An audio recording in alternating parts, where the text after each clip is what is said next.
Falcon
9.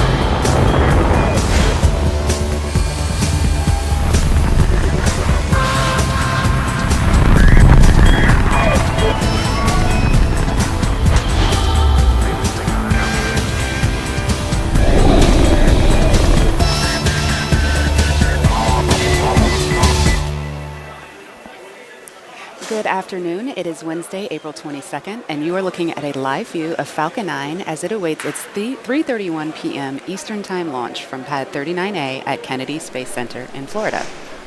Hello from SpaceX headquarters in Hawthorne, California. My name is Lauren Lyons, and I'm an engineer on the Starlink team here at SpaceX, and you are watching a live webcast for our 7th Starlink mission and our 7th mission this year. To date, we've launched over 360 Starlink satellites to orbit, and as a reminder, Starlink is a constellation of satellites that can provide high-speed, low-latency internet across the globe, particularly in remote areas where connectivity is limited or completely unavailable. The Falcon 9 booster that you see on your screen will be flying today for the 4th time. It previously supported Crew Dragon's first demonstration mission to the International Space Station back in March of 2019, the launch of the RADARSAT Constellation Mission in June 2019, and the January 2020 launch of the Starlink mission. Just like our first stages, we are also starting to reuse our fairings. Today we are flying a reused fairing which previously flew on the Amos 17 mission last year. I mentioned that this booster flew on Crew Dragon's first demonstration mission to the space station, and if you follow SpaceX, you know the date for our second demo mission is May 27th. It'll be a historic mission launching American astronauts from U.S. soil to the International Space Station for the first time since 2011, and we'll touch on that more later on in the broadcast. If for any reason there is a hold on the countdown today, we do have a backup launch window opportunity tomorrow at 3:16 p.m. Eastern. So with that, all systems are go for an on-time liftoff this evening. Now, you may recall during our last Starlink mission, there was an early engine shutdown on Falcon 9's first stage during ascent. The Falcon 9 booster safely completed its mission as it was designed to in the event of an engine shutdown and delivered the satellites to their intended orbit.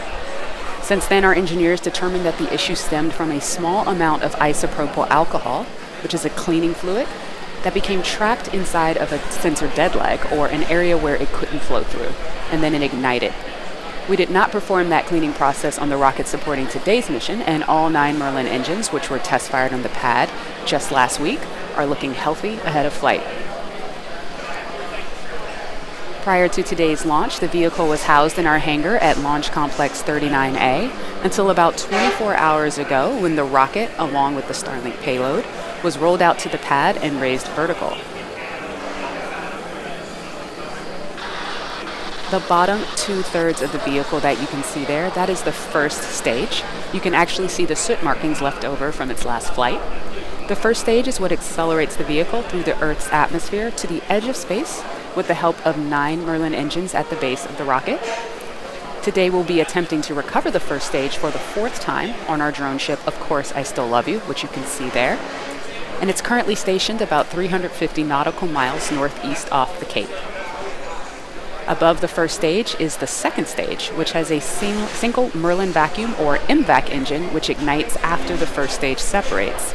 The second stage is what will carry the Starlink satellites into an elliptical orbit above the Earth's surface. From there, they'll use their propulsion systems to move up to their operational altitude of 550 kilometers. Falcon 9 began loading propellants at T-minus 35 minutes. And as a reminder, we use a rocket-grade kerosene, or RP1, as our fuel, and super chilled liquid oxygen, or LOX, as our oxidizer to power the Falcon 9. Currently, RP1 and LOX are nearly fully loaded on both stages, and LOX will continue to be topped off right up until the last minute of the countdown. The stack of 60 Starlink satellites is safely enclosed inside of the 17-foot diameter payload fairing, which you can see there, that pointed cone at the very top of the rocket. This protects the satellites from aerothermal heating, aerodynamic loads, and contamination during ascent. Once we reach the vacuum of space, we will jettison the fairing as the second stage continues on its journey to orbit. We won't be attempting to catch the fairing halves in our nets today, as our boat and fairing software are undergoing upgrades, but weather permitting, we will try to recover them from the water using our recovery ships Miss Tree and Miss Chief. And there's a live view from one of those ships. So as you can see, the water is looking a little rough, so stay tuned. Now, if you've been tracking the lead up to today's launch, you know that the weather has been a watch item for the last several days, with tornado warnings moving through the area. Our rocket and payload, however, were in the hangar as the storm passed, so we didn't see any adverse impacts as a result of that weather. And today, it's looking like a beautiful day for a launch.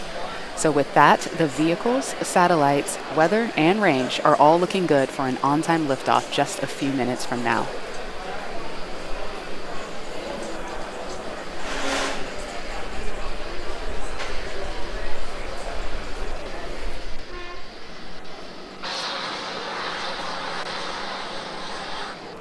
As I mentioned at the top of the webcast, SpaceX and NASA are now targeting May 27 for Falcon 9's launch of Crew Dragon's second demonstration mission, or Demo 2 as we like to call it. This will be the first time that a commercially built spacecraft will launch people to the space station, and the first time in nearly 10 years that the U.S. has launched astronauts into space from U.S. soil. Demo 2 is an end-to-end flight test from launch to docking to splashdown, and it is the final major milestone for SpaceX's human spaceflight system to be certified for NASA for operational crew missions to and from the International Space Station. Bob Behnken and Doug Hurley will be the first 2 NASA astronauts to fly aboard Crew Dragon after completing countless hours of training, both at SpaceX and at NASA's training facilities. Both the spacecraft and the launch vehicle are at the Cape and undergoing preparations, and as you may have seen on social, Falcon 9 is getting a special paint job for the Demo 2 mission. That's right, NASA has brought back the famous worm logo. As you can see the logo painted on the Demo 2 Falcon 9 booster in this picture.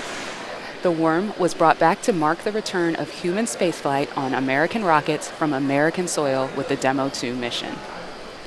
Once Demo 2 is complete, and the SpaceX and NASA teams have reviewed all the data for certification, NASA astronauts Victor Glover, Mike Hopkins, Shannon Walker, and Jackson astronaut Soichi Naguchi have been assigned to fly on Dragon's first 6-month operational mission, which we are calling Crew 1 and are targeting for later this year.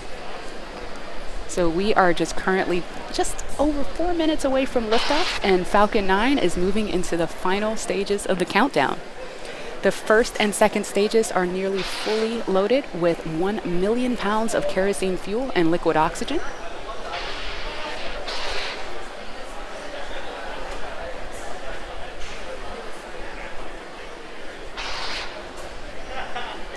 It's a clear, beautiful, gorgeous day out there.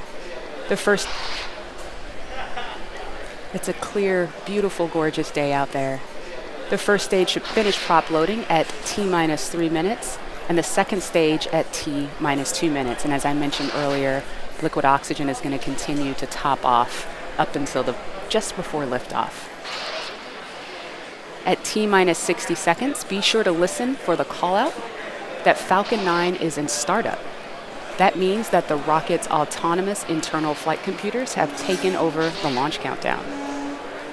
The Starlink payload continues to be healthy.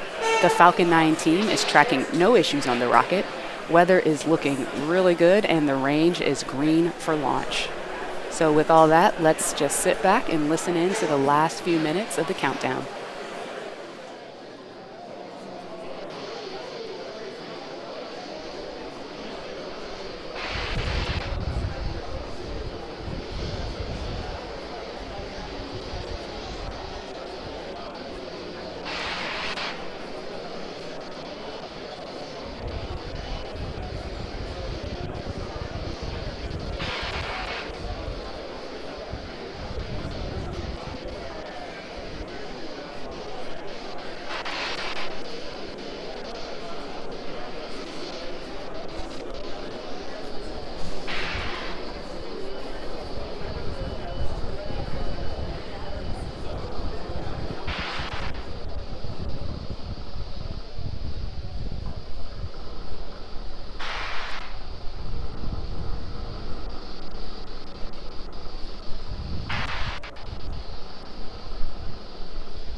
Stage 2 Lockswood is closed out.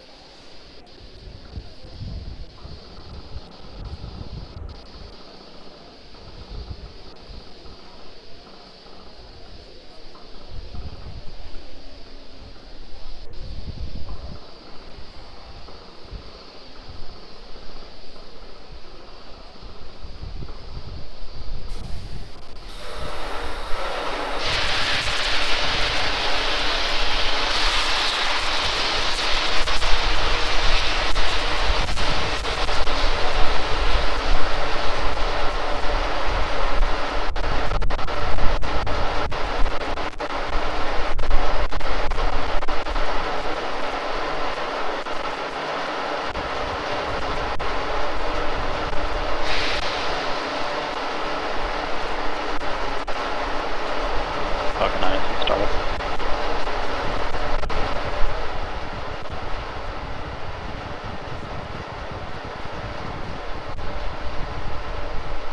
LD is go for launch.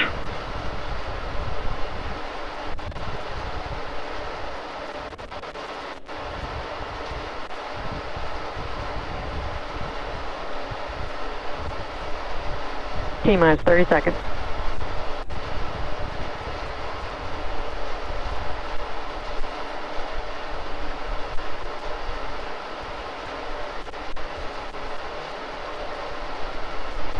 T-minus 15 seconds. 10, 9, 8, 7, 6, 5, 4, 3, 2, 1, 0. Ignition. Liftoff.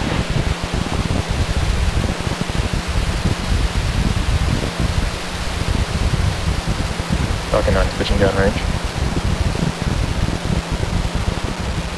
Stage 1 propulsion is nominal.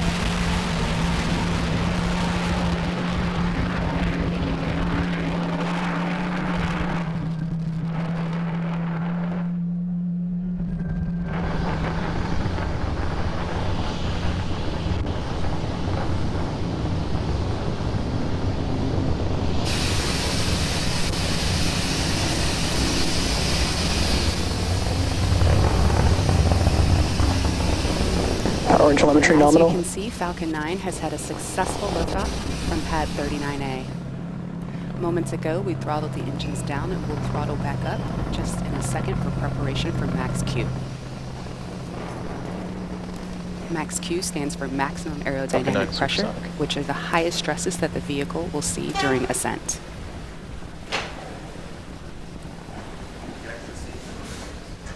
Maximum aerodynamic pressure.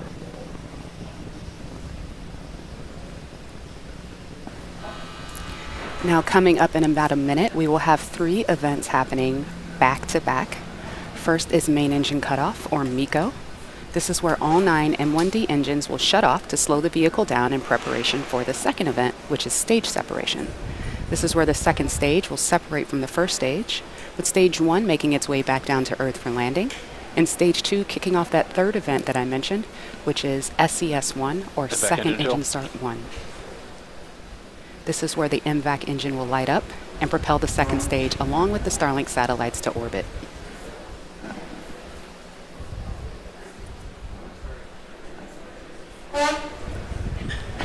Expecting MECO to occur in about 30 seconds.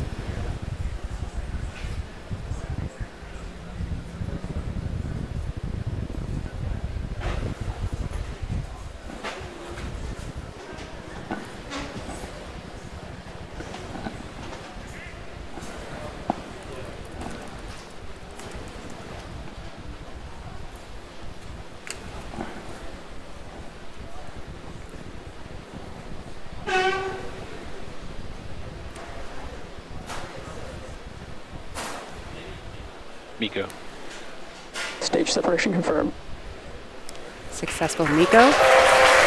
Successful stage sep. And it appears we have reignited or ignited that second stage engine for SES-1.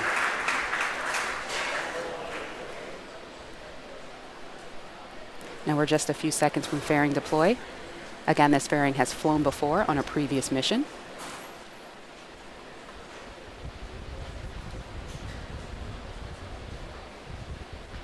Grid fins are opening up. Fairing separation confirmed. And we have fairing separation. We have successfully reused this fairing. Now those halves are making their way back down to the sea, where hopefully we can scoop them up.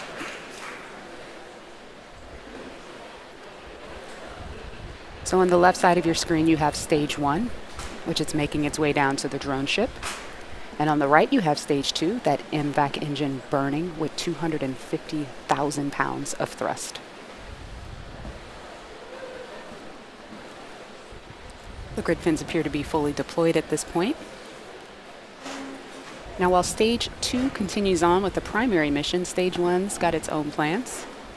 It's going to execute 2 burns prior to landing. The first is the entry burn. That's where we will reignite 3 of the M1D engines, which will help slow the stage down as it re-enters the upper part of the Earth's atmosphere. Shortly thereafter, we'll have a second burn, which we call the landing burn. This is a single engine burn that brings the vehicle's velocity down rapidly in order to land safely on the drone ship.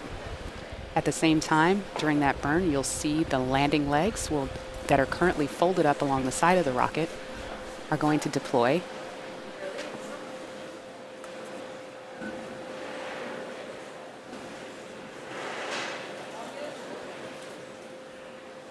MVAC is looking good right now. It looks a little overexposed on that image there, but we can still see the plume coming out, and we're still hearing good data.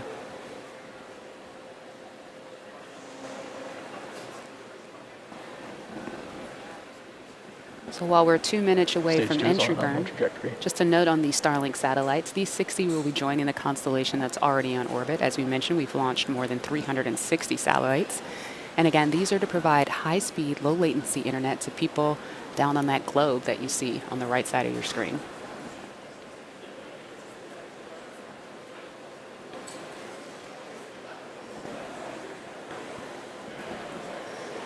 The MVAC engine on stage 2 is at full power and on a nominal trajectory.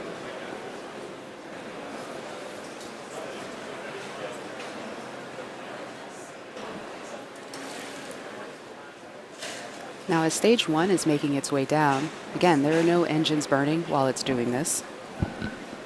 It's basically coasting using the grid fins to steer, and you can see those white puffs occasionally. That's cold nitrogen gas that is being used for attitude control, part of our ACS system, or attitude control system.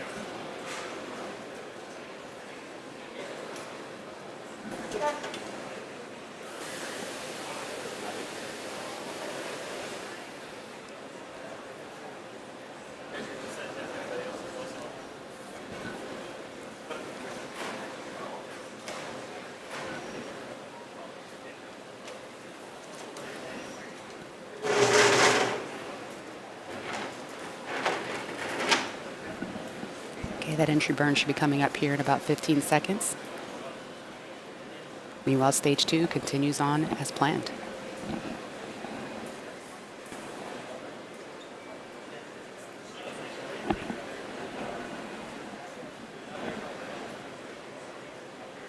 Stage 1, entry burn, startup. Stage 1 FTS is safe. This burn goes for about 20 seconds.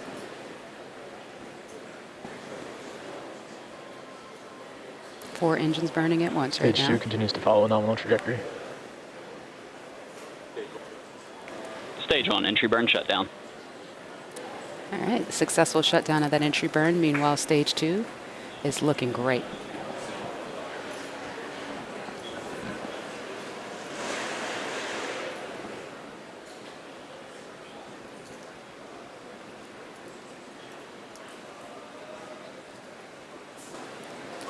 All right, full screen shine here.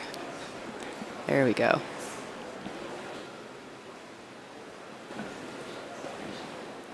Now this burn on stage 2 is going to continue up until you hear the call out of SECO 1, or second engine cutoff 1.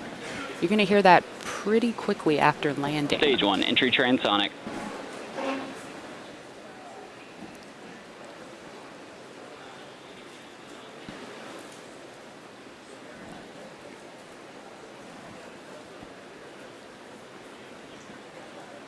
All right, MVAC D is beginning to throttle down, getting ready for that second engine cutoff.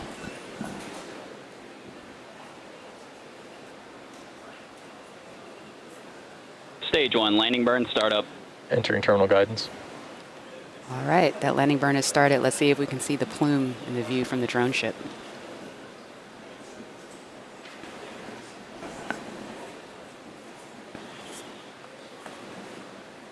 Stage 1, landing leg, deploy. Stage 2 FTS is safe. There it is. Let's see. We have cheers. We have a rocket. Awesome. This is the 4th landing for this booster. And as you can hear, everybody here is super stoked to see it there. It's great. Gorgeous day. Gorgeous rocket. All right. And we have second engine cutoff on stage 2. And we are in a good orbit as well. Nominal orbital insertion. All right. So now stage 2 is going to coast in this orbit for a few minutes. And during this time, the stage will actually start to Otherwise, spin around keep its central expecting. axis, which gives the Starlink satellites the momentum that they need in order to space themselves out over time after they deploy. We're going to take a quick break and come back here at T plus 14 minutes. Nice and Finland.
Getting payload spin up.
Welcome back to the webcast for Bermuda Starlink. expected. So far, we have had a successful mission thus far. We've had it at stage 1, ascent and landing. And stage 2 got the Starlink satellites into a good orbit and is now coasting and getting ready for deployment of those Starlink satellites. So we're going to listen in for the call out. It should come in about 30 seconds or so. We won't be able to see that right at that moment. We'll cut to the shot of the satellites deploying a little bit later, but in about 20 seconds we should hear the call out.